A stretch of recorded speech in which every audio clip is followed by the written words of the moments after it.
Hello, everyone. This is me, Josh, and welcome to episode 12 of Creating Your End-to-End Crypto Forecaster. In this episode, lalayo muna tayo kay Python, alright? But what we're going to be doing is we will try to create our crypto dashboard. Alright, so this crypto dashboard, it's just going to be a simple one, okay? So hindi siya real-time dashboard na makikita natin yung movement ng prices. I want just this dashboard to show me the current metric or the current stats of a particular crypto coin, okay? So for example, gusto ko lang makita yung current price, yung historical prices niya as of last for the entire day, and total volume as well as the um, market capacity. So yun yung mga gusto ko lang ma-visualize. So it's just gonna be a simple dashboard. And yeah, we are gonna be using Power BI to do that. So without further ado, let's head over to Power BI and do some visualizations. Okay, so before anything else, make sure that you already have um, the, the Docker Compose file up and running. So meron ako ditong CMD, right? And if I go to that project directory that I'm using for this project, yan, cd, I think it's app, sorry, CLS, tapos ls, sorry, dir, ayan. So I am now inside the project directory of the project that we're working on. And this is the Docker Compose file. All right. Although I don't really have to go there, but I just want to show you. So I just want to show you how it runs. So again, just run Docker Compose up -d para mapatakbo niyo yung Docker Compose file ninyo. And in my case, it's already running. So I can just simply run docker ps. Ayan. So ang kakailangan naman sa episode na to ay yung ating database, which in this case is already up and running. So as we can see that Postgres service is already listed as an active or running container. So I can also open Docker Compose file, or sorry, Docker Desktop rather. Ayan, makikita natin yung mga running containers natin. And I can simply click on um, pgadmin dito. So, meron tayong shortcut para mapuntahan natin yung UI ng pgadmin. Alright? So, let's click this. Okay, so ito yung ating Postgres admin, pgadmin. Um, what's the username again dito? Admin, sorry, I forgot the username kasi dapat di ko na siya in-open dito. So, open ko na lang siya sa ibang browser at doon naman nakasave yung aking mga detalye.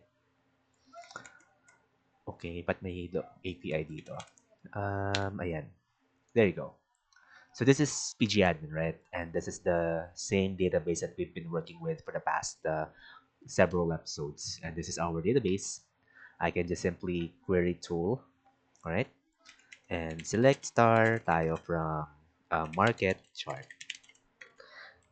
And again, market chart is our table consisting of all the crypto statistics as we have. The price, market capacity, and the total volume. Okay, cool. So, balik tayo kay Power BI. And what we are going to do is we will load the market chart data into Power BI. So how do we do that? So let's click this get data. If it's your first time using Power BI, that's fine. I will walk you through each process of creating dashboards with Power BI naman. Okay. So here in Power BI, you would have this get data button. Just click that para makita niyo yung more section dito because there's a lot more connectors in Power BI, right? So we can search for Postgres and there's actually a lot of connectors that we can use here. So meron tayong dalawang option and we can just choose the first one kasi hindi naman tayo naka-Azure. So double click mo lang yan. And this is going to be the part where we will enter the server and the database that we will be using. So we can just simply add localhost, all right? And our database is CoinGecko API. All right, CoinGecko underscore API. And click ko lang yung OK, and it's gonna ask me for the credentials, I guess. Alright, hindi niya na ako tinanong kasi I think na subukan ko na siya before. So, na-store na yung details niya. But there's gonna be a prompt that's going to ask you for a username and password for your database. So, ilagay nyo lang yung username and password nyo doon and you should be good. Okay? So, I have here two tables. One for the public coins, coins underscore list, which is the list of all available coins na nakolekta natin. And the other one is our market chart data. So ito yung nandito yung mga prices, market capacity, and the rest of the details that we will be needing. Okay, this is the one that I need. All right, so there are two options that we can do here. Number one is to already load the data into our Power BI session. All right, or pwede pa tayong gumawa ng mga transformation. So let me walk you through on doing some transformation here in this table. All right. So click natin yung transform underscore data at ilipat ko yung window dito. Ayan. So this is now Power Query. All right. So Power Query is the one that allows us to do some transformations sa ating data. So you already have you're able to connect to a data source. And let's say may mga gusto ka pang gawing processing dito para mas maging maliit yung data mo or mas malinis siya, right? In our case, medyo malinis naman na yung data natin and we will just do some minor transformation here. All right? So here, this is really a GUI-based platform that you can use to massage your data, right? So I'll walk you through on how to do some basic processing here. All right. So first, I want to remove some columns. So yung ID, tsaka yung VS underscore currency, I don't really need them, as well as the insertion date, kasi it's just the ATL date time naman, so we don't really need that. So what I can do is I can highlight those columns. All right. I'm holding Control button para ma-click ko yung tatlong columns na yan. Alright? Ay, sorry. Di kasama yung coin ID. PS currency lang. Pero sige, let me include that. Kunwari, aksidente ko siyang matatanggal. Okay? And I'll show you how we can retrieve that. So I'll right-click and we have here several options. And of course, what we want is remove columns para matanggal natin yung mga columns na yun. Alright? So it's really GUI based, right? So you can even click on things around here. Pwede kayo mag-click dito. Ayan, copy. And sa mga columns, kapag kiniklik na siya, you can also choose some other options or common data operations that you can do to reshape your data, right? And you can even rename some of these, all of these columns. Double-click nyo lang and lagyan nyo siya ng pangalan. So that's also possible. And now, on the right side, when we remove the columns, meron tayong makikitang applied steps dito. So, nakikita natin that the removed columns have been applied. And you can even go back to the previous step, right? So, click nyo lang si navigation. Ito na ulit yung ating original dataset. So, we are keeping track of all the processing that we're doing on this dataset. And that's the beauty of Power Query.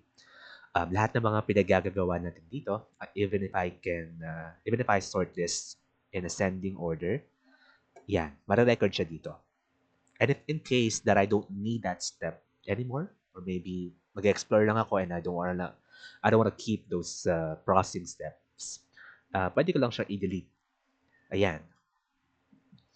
And similarly, since dito sa remove columns, natanggal ko dito yung coin ID, pero ang gusto ko talaga tanggalin is yung PS currency.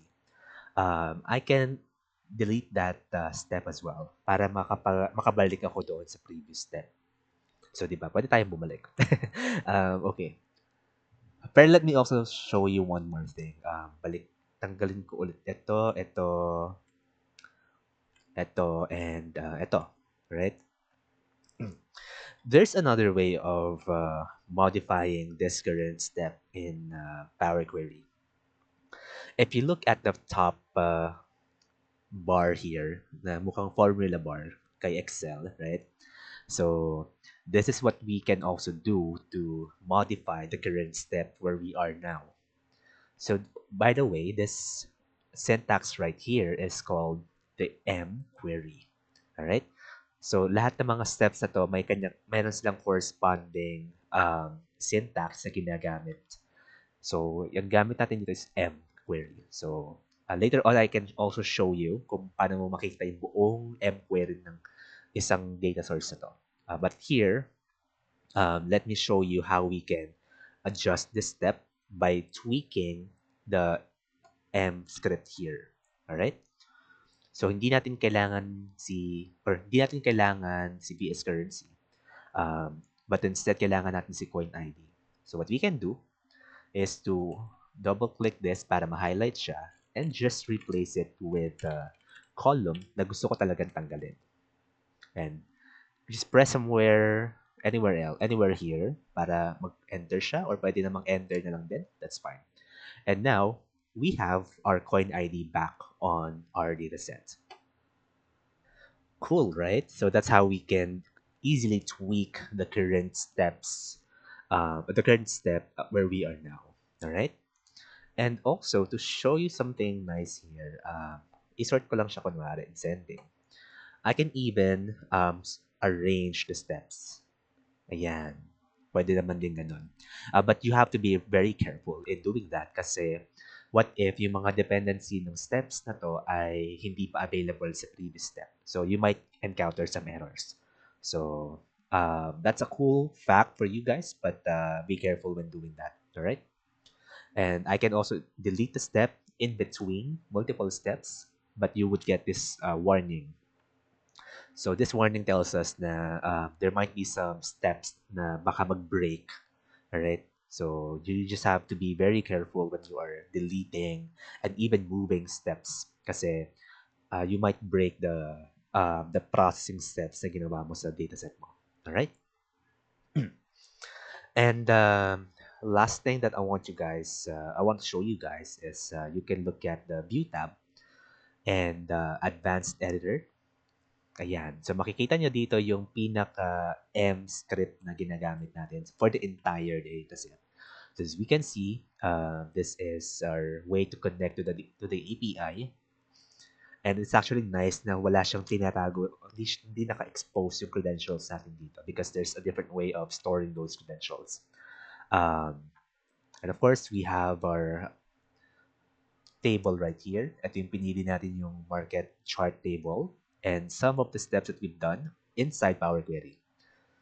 So there, that's how you can look at the code behind your data set. And be careful again in opening this and clicking done kasi baka mamaya magkaroon kayo ng mistypo here, right? So, mapush siya and mag-save your progress. So, you might get some errors. So, yeah. So, that's M for you guys and feel free to have some sessions or read through some materials about it. It's really helpful, but for now, we are not really going to be using that. Okay, cool. So let me cancel this para walang mangyari. And konting walkthrough na lang. You have some other options here, some of the things that you can also do or modify to your data set. Whatever you're doing here, it's not being applied to the actual data set. So we are just storing a copy of the data set na nanggaling sa ibang source, right? So, hindi naman siya pipeline na merong write back papunta dun sa mismong dataset natin. So, you have here the commonly used functions. You also have the transform menu here or tab here where you can do some pre-processing steps dun sa actual dataset nyo. And you also have adding columns function. So, you can create your own function actually. Tapos, gagamitin mo yung function na yun to apply to a certain column. All right. I won't be doing a demo there, pero just want to show you that it's really possible. And there's a whole bunch of functions and features inside Power Query. So that's Power Query. All right. One last thing I want to show you is I can rename this here. Ayan. Or pwede rin naman dito. So yeah, that should be fine. All right, cool. Yeah, I think that's just the thing. Those are just the things that I want to show you guys. So yeah, let's now apply all of these changes that we've done by clicking close and apply. So kapag ka-click nyo siya, all of the data sets that you have created there will now be loaded inside your Power Query canvas or list of data available. All right. So there you go. Ito na yung data natin. Ayan yung mga columns. If you're seeing this symbol, this Greek letter, sigma ba to? Sigma yata yan. Basta yung mukhang sum. Alright? So that means that it's a numeric column. And kapag may calendar, that's a date column. Right? And there's some hierarchies below that. So pwede siya i-break into year, quarter, or month, whatever you want. Alright? So this is our canvas in Power BI. On the left side, you have three other tabs here. If you want to look at the data itself, you can click that table view. Tapos kung marami kayong data sources here, pwede nyo i-click yung mga sources na yun, and you can look at the data that you are working with. Ayan. So puro numbers tayo ngayon. If you're familiar with the concept of data modeling, tapos kunyari, meron kayong multiple tables na ilaload, tapos gusto nyo magkaroon ng relationships between those tables, you can look at the model view kasi doon yung makikita yung relationships sa bawat tables nyo. And you can also adjust and create those relationships in Power BI. All right. Next is the DAX view, where you can actually create or do some DAX syntax queries para mapatakbo niyo yung query just to look at what the data would look like if you are applying something on the data. So let's, kunwari, hindi ako masyadong marunong talaga sa DAX, unfortunately. Paano ba mag-evaluate dito? Market chart. Tama ba yan? Let's run this. Okay, gumagana naman siya. So, I haven't really gone through the DAX query view yet, but if para lang siyang I mean, the way how it works is it's kind of like SQL. So if you want to look at the data, do some processing, do some quick queries, then this is what you will do. Ayan. All right. But yeah, I don't really know much about using this for querying purposes. But later on, we will use some DAX queries para makapag-create tayo ng mga kakailanganin natin. Alright? Alright, cool. So, right now, I think we're ready for some visualizations. Ayan. So, how do we go about that? So, we have here the list of all available visuals in Power BI. And again, we have our data set available here on the data panel. So, ang gusto ko mangyari first is to create a line chart of all the prices na meron tayo. Alright? So, let me drag timestamp here in this canvas. There you go. And afterwards, I'll also drag price doon sa same na table na create after we drag yung timestamp natin. So kapag ginawa ko siya, ayan.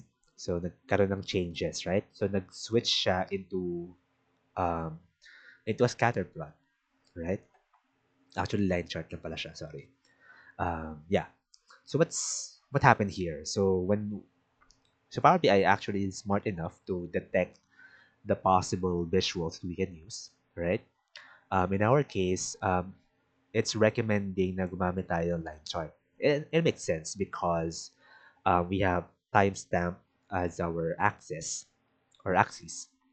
and we also have our list of all available prices. Unfortunately, it's not displayed in the way that we want it to be. All right, and that's because of some things. Number one, yung timestamp kasi natin is aggregated siya into, or meron tayong tinawag na hierarchy. So we have the hierarchy for year, we have the hierarchy for quarter, month, and day. So right now we are just seeing the hierarchy for the year, which is 2025. And the other one is yung sum of price natin, o yung price natin, it's actually being aggregated. And we don't really want to aggregate the data. Kasi gusto natin makita yung parang pairs niya by date, and actually not just by date, but by the actual time, right? So we don't want to summarize that by totaling the prices. So we will do some changes here. So first, itong timestamp, try natin siyang baguhin. I don't want to use the um, this hierarchy. So click lang natin tong arrow at click nyo lang to para mawala tong field na yan. Right? Tapos yung date hierarchy, piliin nyo lang yung timestamp or yung kung anong man yung column na ginamit nyo. Right? There you go. Ayan. So medyo naging okay-okay na siya. Okay. Medyo weird pa rin siya, right? So right now, the next thing that we will do is to click this sum of price. Tapos, itong summarization, instead of sum, select natin don't summarize. Okay, there you go. So it actually went back to um, being just a table. And that's not really what we want. Ayan, sige. That's fine. We will modify that. So here, in-adjust ko lang yung timestamp para mauna lang yung timestamp ko before the price. And let me select line chart ulit. Ayan. Nung pinili ko siya, medyo nagkalabo-labo siya because the legend or the price became the legend. I can just simply drag price papunta doon sa y-axis natin. And bumalik tayo dun sa same na chart natin. And I think I know the reason why that is. So as we can see here, dahil masyado tayong maraming data points dito, so Power BI it's not really able to visualize that in the best way that it can. And probably this is the best na pwede natin magawa for that particular visual. And again, it's because we have 5-minute increments of data per day. So ilang data set yun per day. So that might be a lot. So what we can do here is we can just filter this by the actual data that we are interested to see. All right. There are several ways of filtering it. Of course, meron tayong filter section dito. I can choose timestamp, right? Um, Although there's a lot of things to choose from, or pwede tayong gumamit ng relative date dito, and is in this day. All right, so this is just going to be based on the current date where you are now. Um, Try natin one day. Ibig sabihin, yesterday to. Ayan. So, medyo nagbago ng shape niya, right? So, as we can see here, yeah, it already changed, right? So, nagbago na yung shape niya. And we are just only choosing, the last one day of the data set. So, in this case, meron tayong 4/22, April 22, which is the same day as today. All right? And it's still weird because or maybe it's not really weird because this is really the data that we are getting. Okay? So, but yeah, that's how we can go about visualizing that. Um, What else? So yeah, that's one way of filtering our data, right? And we can also, of course, that's maybe too hard kasi you have to change it all the time. At etong particular filter na to only affects this particular chart. But what if I also want to affect or filter yung ibang mga charts na meron ako? So in that case, I'll just clear this para makuha ko pa rin lahat, right? So another visual that I want to introduce to you guys is the slicers, all right? So hanapin niyo lang itong may funnel dito. So drag natin siya dito, or sorry, click pala natin. Oops, sorry, my bad. Ayan. I-click nyo muna siya.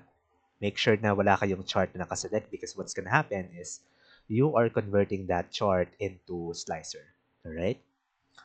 So ito na yung slicer natin. Nothing is showing here kasi wala pang data nakakonect sa kanya. And to connect a data, just choose timestamp right here. Pwedeng check nyo na lang yan or pwede siyang i-drag papunta doon. That's also fine. Alright? But here, it's actually okay naman na yan. So, there. So, meron tayong slider here para mag-adjust yung date natin. Ayan. Alright.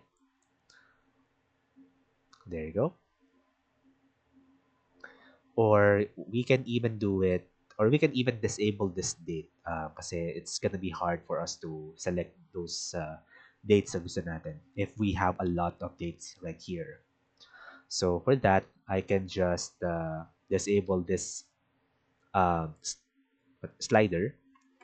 So, to do that, punta lang ako dito uh, sa right side, meron kayong makikita format button here. Ayan. Hanapin nyo lang yung properties. Teka, hanapin ko siya. Ito, slicer settings. Okay, so there's a lot of options available for us. Kapag ka date ang ginagamit natin, usually it's just between, kung gusto niyo naman drop down, okay lang. Pero masyado siya maraming dates. Ayan. It's not gonna be easy to select multiple dates. So it's gonna be best talaga to choose just between. Alright? Let's look at the slider section. Ayan. So we can turn it off para wala tayong slider. Okay? And this timestamp right here, it's a slicer header. So for me, ang usually kong ginagawa ay tina-turn off ko siya. Tapos ang ginagamit ko ay yung title. Alright? So let's just call this timestamp na lang. Sige. Or transaction date. Or trading date. Yan. Alright. Sorry. So, arrange ko lang siya or resize ko lang. Okay. And there you go. And lagay ko lang siya dito sa taas. Yan. So, there. So, from here, I can already filter by any date na gusto ko. So, click ko lang siya and choose whatever date that I need and you should see your chart changes every time na nagpapalit kayo ng date dito. And this particular trading date affects those charts na connected doon sa table kung saan natin kinuha yung slicer. So in our case, lahat ng mga charts na um, kumukuha ng data from this table will be affected. So later on, I'll show you how that works. So let me check 18 siguro. Yan, tapos 18 lang. Yan, so medyo mas maliit siya. And as we can see here, stagnant yung price natin during this particular time. Probably that's because of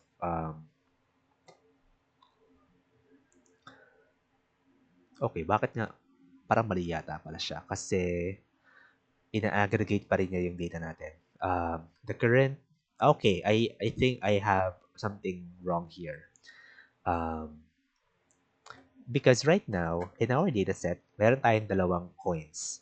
Isang Ethereum tsaka Bitcoin. Okay. So, my bad. So, what's gonna happen is, I will also filter the data by coin ID. So, similarly, Idadrag ko tong si coin underscore ID dito. Tapos, gagawin ko siyang slicer. Ayan. And, babaguhin ko yung aesthetics niya para maging drop down siya. Okay, cool.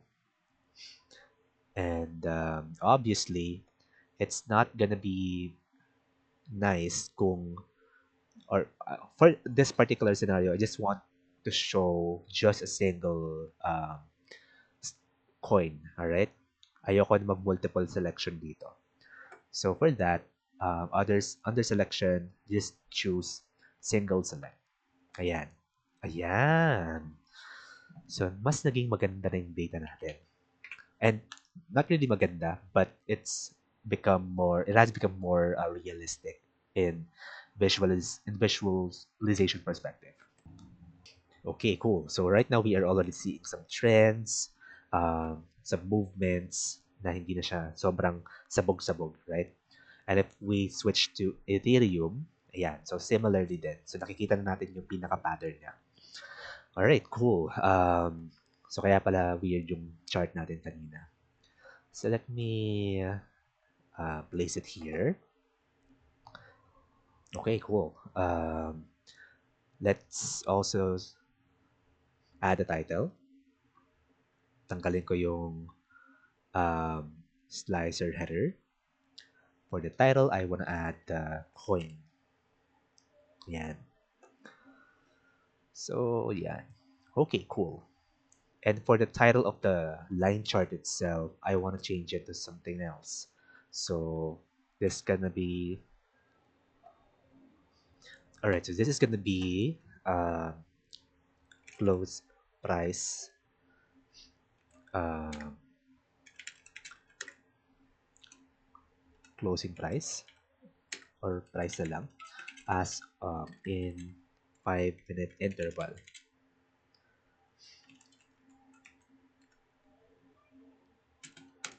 per day. Okay, cool. So, gusto ko siyang lakihan. So, gawin natin siyang probably 26. Alright, that's nice. Alright. So, dito ko lang din siya. And I want to turn off this axis title. That's your y-axis. Alright. For the values, okay lang naman sa akin na may values siguro. Same goes with the x-axis. I don't want to show the title. But again, the values are okay with me. Ano pa ba? Alright, I think this looks nice already for me. Alright. So, aside from this, I also want to show you guys, or I want to also visualize here in the same dashboard yung dalawa pa nating metric, which are the market capacity and the what the total volume. Okay. Usually sa mga crypto and even stocks platforms, magkakasama naman sila sa isang chart. Like they're showing the market, the total volume here, market caps on the same chart. But I don't want to do that actually. So let's do it differently. So here, so kinopy ko lang siya, and I'll just change the title. All right. Title to, let's call this, gawin ko lang yung price. Gawin ko na lang siya total volume. Total volume. Ayan. Tapos, yung chart dito, or yung data point natin, which is the sum of price or the price itself, we can just change that to, to total volume. Ayan. So, medyo maganda na yung storya natin dito, no? So, during the 9, or probably around the 3 p.m. to 9 p.m., I think this is, I'm not sure what time zone it is, but during this time, bumaba na yung ating trading volume, right? And at the same time, medyo tumataas naman yung prices natin at this particular during the same timestamp. Um, there. So, which is actually a good observation right here. So there. So I'm not really into finance, so I'm just like looking at some patterns, and if I find something, then probably it's worth investigating further naman. But feel free to write down in the comments and share your thoughts on this particular chart, whatever, like what happens here, or like anong masasabi niyo sa ganitong perspective of from this particular time. Bumababa yung volume pero medyo tumataas tayo dito. So mga ganun. Okay. So last chart, or probably last line chart that I want to create is for the market caps. Actually, it kind of makes sense na ilagay ko na lang sila sa isang chart, but laruin muna natin. So this is going to be market caps. Alright. Tapos baguhin lang natin itong price. Gawin natin siyang market cap. There you go. So it's kind of similar with our chart right here. It's a price. All right. So I think that's all good. So let me try rearranging these charts um, into a more sensible layout. All right. And I think the titles are too loud. Baguhin natin yung title. Gawin natin siyang probably 20. That should be fine already. All right. So yes, you can actually do multiple updates on a single on the same date on the same chart type. Ayan. Pero kapag multiple sila, I'm not sure if you can. Okay, pwede rin naman pala. So there. As long as they have the same elements. So we can change them. All right? So arrange na natin siya in the format that is gonna be logical naman. So I can use format. Ayan. Align to the left para mas mapantay ko sila. So ayan. So, tinurn on ko rin pala dito yung grid lines dito. So, you can click the grid lines right here. Yeah, para um, makita nyo grid lines. That's actually helpful for me in adjusting the layout of my dashboard. So, the height, correct? Dito yung height natin. Dito, sorry, not this one. Visual, size, and style. So, 192 na lang. So, i-apply ko rin siya dito para pare-pare sila ng height. Ayan. And right now, I can also use the same format, align to the left, para lahat sila mag-push to the left, and align ulit, distribute vertically, para mag-save sila ng spaces in between. So there, that looks good already, hopefully. Ayan. Let me adjust the canvas itself. Parang masyado siyang, oops, sorry. Para medyo ano siya, medyo off yung space natin. Kasi wala naman akong ibang idadagdag actually. So there. So yan. That looks good. Alright, so that's it. So ngayon, I wanna add a big number here para makita natin yung lahat ng or at least the last trading price for this particular day. All right. So for example, dito kay Ethereum, it's at $1,589.15. So I want that number to be displayed here in the big number. And in Power BI, there's what we call um, KPI. Saan ba yan? Ito. Itong KPI, ayan. So, 1, 2, 3. So, that's your card. Right? So, this allows us to show, sorry, di pa siya KPI, card pala siya. So, this allows us to show some of the KPIs na meron tayo in a big number. Alright? So, I want to use this card visual to show the latest trading price for a particular coin on a particular date. All right. So there. Okay. So how do we go about that? Um, Number one is we have to find a way first on presenting or getting the latest value here. So in Power BI, so we can make use of DAX. So that is data analysis expression. All right.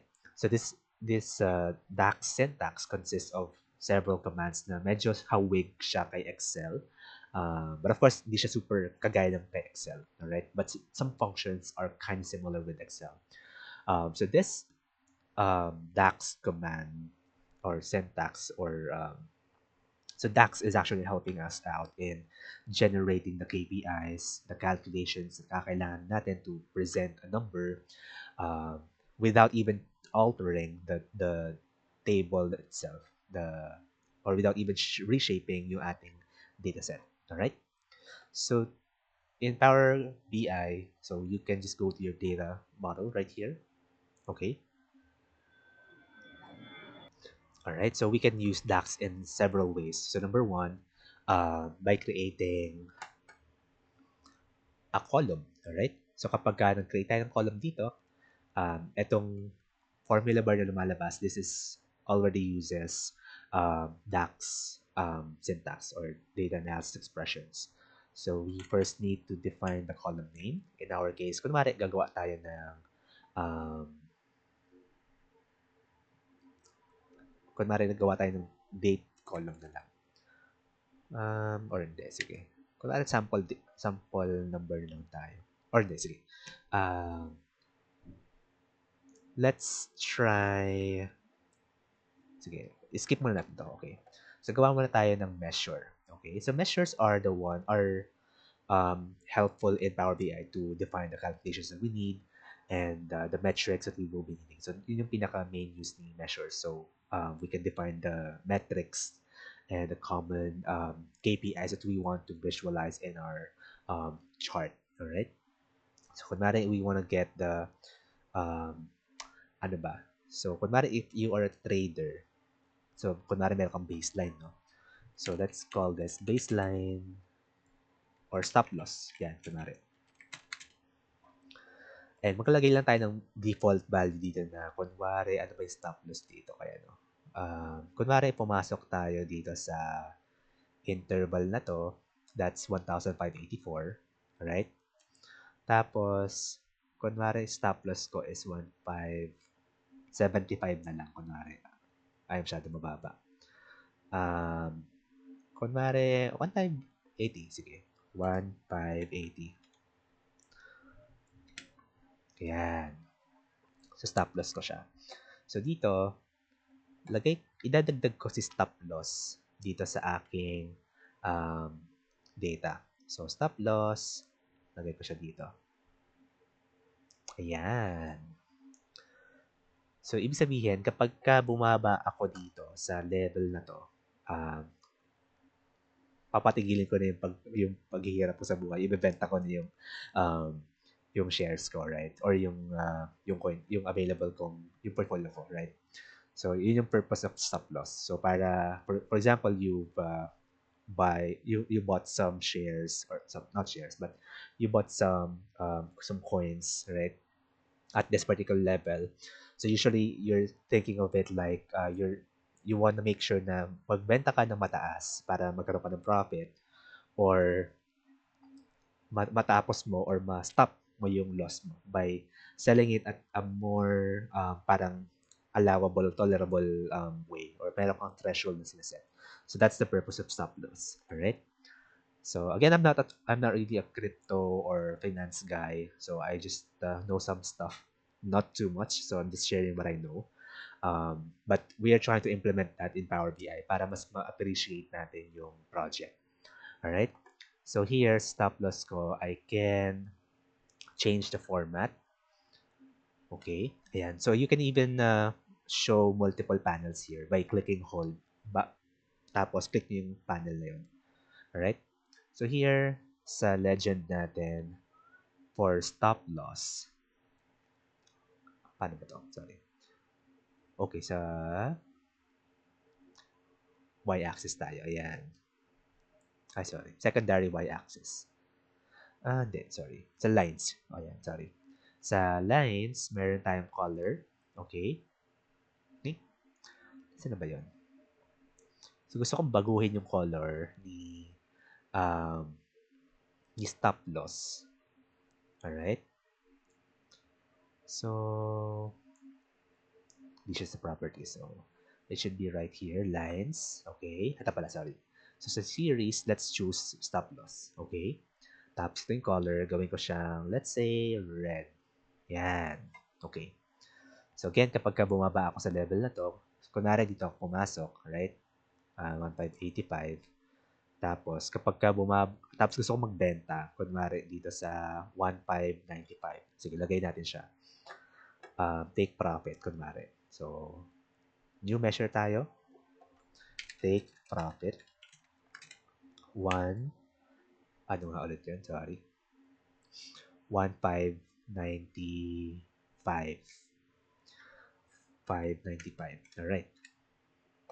So, sa take profit ko, ilalagay ko rin siya dito. So, take profit. There you go. And let's also change the color. Take profit should be in green. So, walang green dito. Gawa tayong green. Ayan. Medyo dark. Oops, sorry. Naging super dark. Okay din. Sige. Ayan. So, there. So, some trading basics that we can also consider. So, of course, if nag-take profit naman tayo, kapag umabot tayo sa ganitong level, pwede na natin ibenta. Not to be too greedy, right? Kasi baka mamaya bumagsak naman siya kagaya nito. Kunwari, nag-stop loss tayo dito, right? Pumasok tayo dito sa particular na level. Stop loss natin at this level. So, hindi pa naman siya nag-stop loss, kaya pwede pa tayo mag-continue. But right now, dito, nalagpasan natin um, yung take profit na threshold natin. So, parang pwede tayo magbenta kasi may profit na tayo. Alright? Pero, hindi tayo nagbenta, kunwari. So, mangyayari is, bumagsak ulit siya. So, maghihintay ka ulit ng next cycle to see if nag-push siya dun sa particular level na yun. So, tignan natin ngayon sa ibang dates. I think this makes sense if we look at it on a single day lang. So, let me also change this to 1 day lang. Kaso, kailangan pa siya baguhin. See, that's fine. I'll just change it here and then here. Ayan. So, as we can see, kay Ethereum, tumaas na yung range niya. Ayan. So, which is nice. So, ba't kaya kay 18? Alright, cool. So, yeah. So, those are some of the things that you could also consider. Again, this is only for Power BI learning purposes. I'm not teaching you guys trading right now. I'm just introducing some concepts na pwede natin gamitin in our learning in learning Power BI. Okay? So, baguhin ko pala ito. Okay, cool. So, going back to my question, okay? So, gusto kong ilabas ngayon si current price or latest price. Alright? So, ibababa ko lang muna to and gagamit natin si measure ulit. So, here, right-click ko to, new measure ulit tayo, and let's call this current or latest price. Yeah. So, medyo ibang way ang gagawin natin because what we want is to get the price based on the latest date or timestamp na meron tayo. So, first is, I want to get the latest timestamp muna. To do that, in Power BI, in DAX, pwede tayong gumawa ng variable. So, let's call this latest timestamp or TS. It's just gonna be simple. Get the maximum of timestamp. There. The next one is we will create the latest price variable naman. This variable will give us the actual or the current price as of the latest price as of the day or as of this particular date na meron tayo, which is April 18. Right? To do that, we have calculate function. So this calculate function is one of the most common data analysis expression functions na magagamit nyo kasi it allows us to uh, write our expression. In our case, gusto ko lang kuhanin yung maximum price. Ayan. But I'm not really getting the maximum price because what I'm gonna do is I will filter this results based on the filters that I want. In my case, I want to filter it by timestamp. Dapat equal siya dun sa latest timestamp natin. Alright? So, that's going to be our DAX query. Alright? And lastly, we will return the latest price na. There you go. And right now, let's get latest price and push it here or drag it here. So 1.59. And for the price, i-click ko lang siya. Gusto ko siyang gawing dollars or currency format. So currency, and that's already in dollars. All right. And here, sa latest price naman, I want this to be like, siguro I don't want this to be aggregated in this way. So ngayon, to do that, kahit callout value tayo, and display units, none, para makita natin yung actual price. And there you go. I'll just add some formatting. Ito. Visual border. Lagay tayo. Tapos rounded corner. Gawin natin dark gray. Okay. Tapos, yung width natin gawin natin 2 or maybe 3. Alright. Hindi na siya nakikita. So, I think it's best to... Hindi. Balik tayo dito sa callout value. Gawin natin siyang... Sige, 1,000 na lang natin. Okay na yan. Okay na to. Ayan. And yung ating filters ay nandito na lang. Okay. So, there. Okay, konti na lang. So, baguhin ko lang to ng kaunti. Yung title, gawin ko siyang, let's say, 18. Ay, batag 19 siya. Okay, 18. And ibababa ko lang sila ng kaunti. Alright? So, ginaganyan ko lang sila. Tapos, isa-select ko lang ulit sila. Format, align to the left just to make sure na pantay pa rin sila. And align, distribute vertically. Medyo gusto ko kasi maglagay ng title sa taas. Alright? Kaya naglalagay ako ng space sa taas. Oops. There you go. Format, align vertically. There you go. And then, maglalagay tayo dito ng insert ng text box. Ayan. So, crypto dashboard for analysis. Okay, pwede crypto dashboard na lang. Alright, let's have 40. Masyado ba itong malaki? Let's find out. Lakihan natin ng ganyan. Masyado malaki yung text. 32. Or maybe 28 will be fine. Okay. And then let's adjust the text box. There. So that looks not so great, but that's already fine in my opinion. Alright. So baba pa natin ng konti. Again, format natin siya. Format, align. So lagi itong ginagawa actually. Yung pagko-format and aligning them into different direction, tapos distributing them by vertically or horizontally. So there you go. So this is now our crypto dashboard. Alright, so let's try to do some exploration. Punta tayo kay Bitcoin. Ayan. So syempre hindi na gumagana yung stop loss tsaka yung take profit nating metric kasi si Bitcoin has its own different range of values. Kaya di natin siya magagamit right now.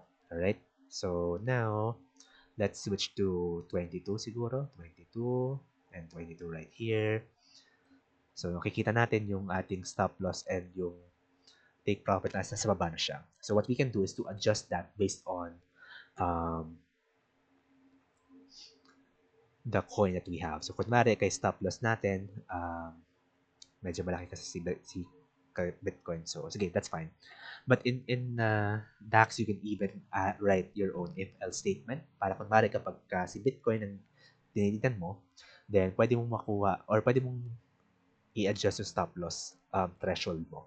Same goes with the take profit. So if else, if this is Bitcoin, then this is gonna be your stop loss and your take profit. Pero kapag ka Ethereum, ganito yung magiging value niya. So if else is also possible um, in DAX. All right. So let's switch to 21 kunwari. Yan. So there. So medyo stable yung range kay Bitcoin. Yan. Kasi medyo malaki din naman kasi yung amount niya. Kaya siya ganyan. So mahirap na makita yung movements din. So we can probably adjust the access if we want to. Um, but yeah. Alright. Pero for now, let's further explore Ethereum. Ayan. So for the 21, sige, kunwari, punta tayo ng 2019. 19. Ayan. So makikita natin na yung range natin is nagpalit na siya. So most of them are going beyond our take profit levels. So which means na probably we can change our stop loss na. Or parang pwede kayo mag-buy in dito, right? Sa level na to. Tapos, ito na parang magiging stop loss or yeah, you can even adjust your own stop loss or take profit levels if you want to. So yeah. Okay, so that's dashboard in an hour. Hello, Sir Tony. Ginamit ko yung title. But yeah, that's basically it. This is our crypto dashboard. We will be using this in the succeeding episodes kasi gagawa naman tayong dashboard for us to visualize our crypto forecasts. So I hope that you've learned something from this session. So this is a very rough introduction to Power BI. And yeah, I hope to see you in the next episode.